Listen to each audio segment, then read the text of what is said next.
नमस्कार सर। सत साहेब जी। क्या शुभ नाम है जी आप जी का? पंकज दास। पंकज दास जी, क्या काम करते हैं आप? भारतीय सेना में सेवारत हूँ जी। सर कहाँ पे है आपकी सेवा? अभी तो छुट्टी पर हूँ जी, और रामगढ़ झारखंड में पोस्टेड हूँ। सर परम संत सतगुरु रामपाल जी महाराज से नाम उपदेश लेने से पहले आप कौन सी भक्ति करते थे? जगत गुरु तत्वदर्शी संत रामपाल जी महाराज जी से नाम उपदेश लेने से पहले मैं सभी देवी देवताओं की पूजा, दुर्गा जी का नवरात्रे पूजा पाठ, कृष्ण जी की पूजा, अन्य सभी देवी देवताओं की पूजा और हनुमान जी का पुजारी था जी। सर जो भक्ति आप ये कर रहे थे, सभी देवी देवताओं की, दुर्गा जी की, नवरात्रे करते थे, हनुमान जी की भक्ति करते थे, व्रत रखते थे, उस सब का आपको क्या लाभ मिलता था? उन सब का लाभ तो ये था कि मुझे कोई किसी प्रकार का दुख था ही नहीं। जैसा कि पहले से ही हमें ज्ञान दिया जा रहा था कि दुर्गा जी की पूजा करने से, दुर्गा जी का पाठ करने से ही मुक्ति हो सकती है। मोक्ष का सिर्फ यही एक मार्ग था। आत्मा जब से बचपन से ही, जब से होश में आए हैं, जब से कुछ जानने योग्य हुए हैं, उस समय से लगता था कि कहीं भगवान की खोज के लिए जाएं। मंदिर में, मस्जिद में, गुरुद्वारे में, चर्च में, जहाँ पर भी कोई धर्मस्थल दिखाई देता था वहीं पर मत्था टेकने के लिए मन करता था और लगता था कि भगवान यहाँ पर है। तो इससे लाभ तो ये था कि किसी प्रकार का कोई दुख था ही नहीं, तो लाभ का और दुख का कोई पता ही नहीं चलता था। लेकिन आत्मा इस चीज को बिल्कुल स्वीकार नहीं करती थी कि जो भक्ति, जो व्रत, पूजा पाठ मैं कर रहा हूँ, इससे आत्मा को किसी प्रकार की कोई संतुष्टि नहीं थी।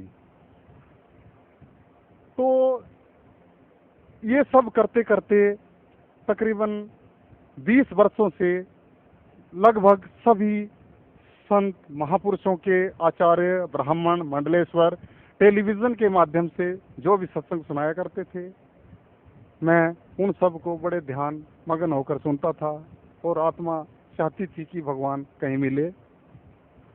लेकिन इसके साथ साथ में मुझे सन 2009 में बहुत ही जबरदस्त भयानक बीमारी का सामना करना पड़ा।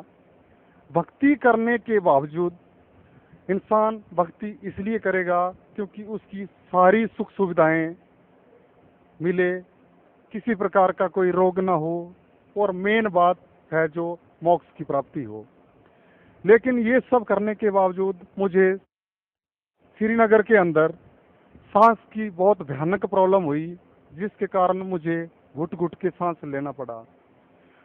जब हॉस्पिटल में डॉक्टर को दिखाया, डॉक्टर ने बोला आपको दमा की शिकायत हो गई है, दमा, ब्रोंकिल अस्थमा, जिसकी वजह से मुझे दवाई लेने से, पूजा पाठ करने से, लगातार पूजा पाठ में लगे रहने से कोई किसी प्रकार का कोई लाभ नहीं हुआ, ना तो बीमारी का कोई थोड़ा बहुत भी रिलैक्सेशन किसी प्रकार का नहीं मिला। दवाइयाँ खाते खाते डॉक्टरों ने यहाँ तक बता दिया कि आपको जीवन भर दवाई खाना पड़ेगी। इस दमा की शिकायत का, सांस की बीमारी का आज तक कभी भी परमानेंट कोई इलाज नहीं निकला है। इस चीज को सहन करते हुए, दवाइयों को खाते हुए, कुछ दवाइयों को नहीं खाया, इसलिए नहीं खाया कि दुर्गा माता की भक्ति करते हैं, साल में दो बार नवरात्रे आते हैं, श्री कृष्ण भगवान ही ठीक करेंगे, करेंगे तो करेंगे, नहीं तो मोक्ष मार्ग तो है ही है, नहीं तो मर जाएंगे। सर फिर परम संत सतगुरु रामपाल जी महाराज की शरण में आप कैसे आए? परमपिता परमात्मा जगत गुरु तत्वदर्शी संत रामपाल जी महाराज ब्रह्मांड के एकमात्र सतगुरु हैं। परमात्मा की शरण में मुझे ज्ञान गंगा भगत दीपक जी हिमाचल से हैं, उन्होंने ज्ञान गंगा दी है।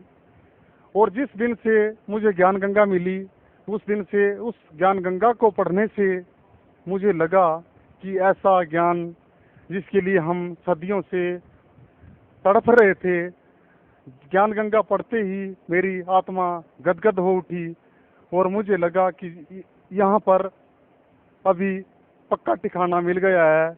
जिस तरीके का ज्ञान ना कभी पहले सुना था ना ही सोचा था, वो परमात्मा कबीर भगवान कबीर साहब हैं। ज्ञान गंगा पढ़ने से दास को इतनी तो जानकारी हो गई कि इसके अलावा ब्रह्मांड में किसी भी प्रकार का और कोई ठिकाना नहीं है। तो ज्ञान गंगा पढ़ने से ही परमात्मा की शरण में आया हूँ जी। सर, पहले आप बहुत भक्तियाँ करते थे और उन भक्तियों से आपको कोई लाभ नहीं मिला, आप उल्टे बीमार हो गए, अस्थमा जैसी बीमारी, भयानक बीमारी आपको लगी। फिर आप परम संत सतगुरु रामपाल जी महाराज द्वारा लिखित पुस्तक प्राप्त हुई आपको ज्ञान गंगा, उससे आपको पढ़ा तो उसे आपने ऑब्जर्व किया कि भाई ये एक पुस्तक है और एक परम संत हैं सतगुरु रामपाल जी महाराज, उनसे नाम उपदेश लेना चाहिए, और आपने उनसे आपका नाम उपदेश लिया। तो परम संत सतगुरु रामपाल जी महाराज ने जो भक्ति आपको दी है, जो मंत्र जाप आपको करने को दिया है, उससे भक्ति से आपको क्या लाभ मिला? मुझे सबसे पहले तो मैंने ये सोच लिया था कि मेरी बीमारी को नज़रअंदाज करते हुए मैंने सोचा था कि बीमारी का अभी कोई किसी प्रकार का इलाज ना तो होगा, ना ही मैंने कराना है। मुझे जिस चीज़ की चाहत थी कि मुझे मोक्ष मार्ग मिले और मुझे इसके अलावा और कुछ ना चाहिए था। तो परम संत तत्वदर्शी संत रामपाल जी महाराज की शरण में आने से मुझे सबसे पहली बात तो मोक्ष मार्ग मिला। इसके साथ साथ में मैंने ऐसा कभी सोचा तक नहीं था कि हॉस्पिटल श्रीनगर के स्पेशलिस्ट डॉक्टर, इसके अलावा दिल्ली हॉस्पिटल में बहुत अच्छे अच्छे स्पेशलिस्ट डॉक्टरों को दिखाया, जिसके प्रमाण मेरे पास हैं। कलकत्ता में बहुत अच्छे स्पेशलिस्ट को, पुल्मोनोलॉजिस्ट को दिखाया, उन सब ने यही बोला कि इस बीमारी का आज तक कोई इलाज नहीं है, ना ही होगा। मुझे बीमारी का तो कोई था ही नहीं लेना देना कि बीमारी का इलाज होए ना होए। तो आत्मा को चाहत थी कि मुझे मोक्ष मार्ग मिले और सद्भक्ति मिले। संत रामपाल जी महाराज की शरण में आने से मुझे सबसे बड़ा लाभ तो ये है कि मुझे मोक्ष मार्ग मिला, और जो ब्रह्मांड में मिलना बहुत मुश्किल है, जो मुझे मिला।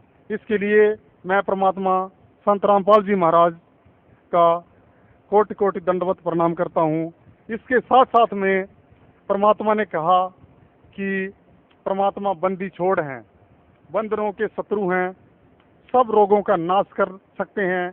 वही परमात्मा कबीर साहब सब रोगों का, सब कष्टों का निवारण करने में सक्षम है। बाकी किसी के वश में ये बात नहीं।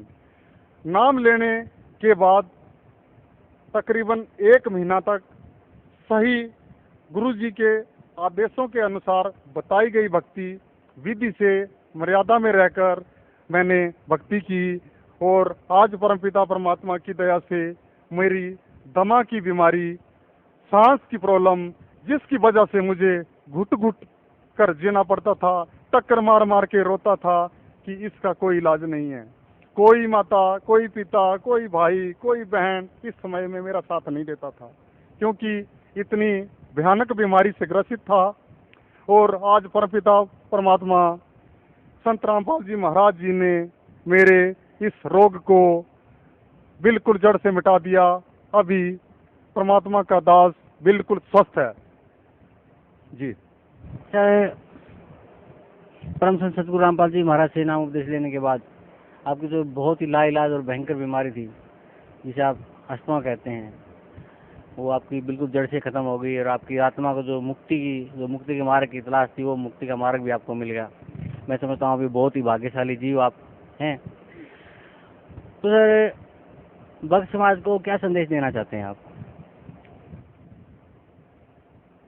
भक्त समाज से विनम्र प्रार्थना करता हूँ कि जिन भगत आत्माओं को, जिन मानव समाज को, जिन मनुष्य को भक्ति की चाहत है, परमात्मा की खोज में सदियों से भटक रहे हैं, जंगल में, मंदिर में, गुरुद्वारा जी में, मस्जिद में, चर्च में, अन्य धर्म स्थलों पर परमात्मा की चाहत में जो भक्त आत्माएं भटक रही है, अन्य संतों के पास अन्य और अपने तरीके से कोई भी साधना कर रही है, उन सब से दास की विनम्र प्रार्थना है कि 21 ब्रह्मांड के अंदर सतगुरु तत्वदर्शी संत रामपाल जी महाराज के अलावा किसी के पास भी मोक्ष मार्ग नहीं है।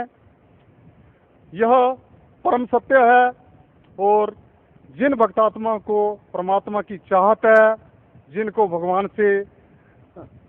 भगवान की खोज है, उन भक्तात्माओं को जल्दी से जल्दी बरवाड़ा सतलोक आश्रम में आकर अपना मोक्ष मार्ग सबसे पहले तत्व ज्ञान को समझकर, सबसे पहले अपने सभी पवित्र सर्वधर्म ग्रंथों को समझकर, आधार मानकर, उस तत्व ज्ञान को समझकर फिर सतगुरु तत्वदर्शी संत रामपाल जी महाराज जी की शरण में आएं और अपना जीवन कल्याण करें।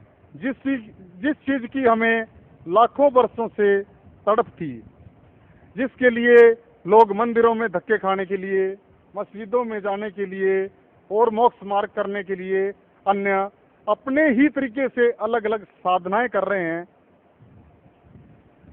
इससे हमारे रोग नाश नहीं हो सकते, इससे हमें मोक्ष नहीं मिल सकता, इससे इस भक्ति करने और ना करने से किसी को कोई फायदा नहीं होने वाला। इसलिए भक्त समझ से विनम्र प्रार्थना है कि तत्व ज्ञान को समझकर,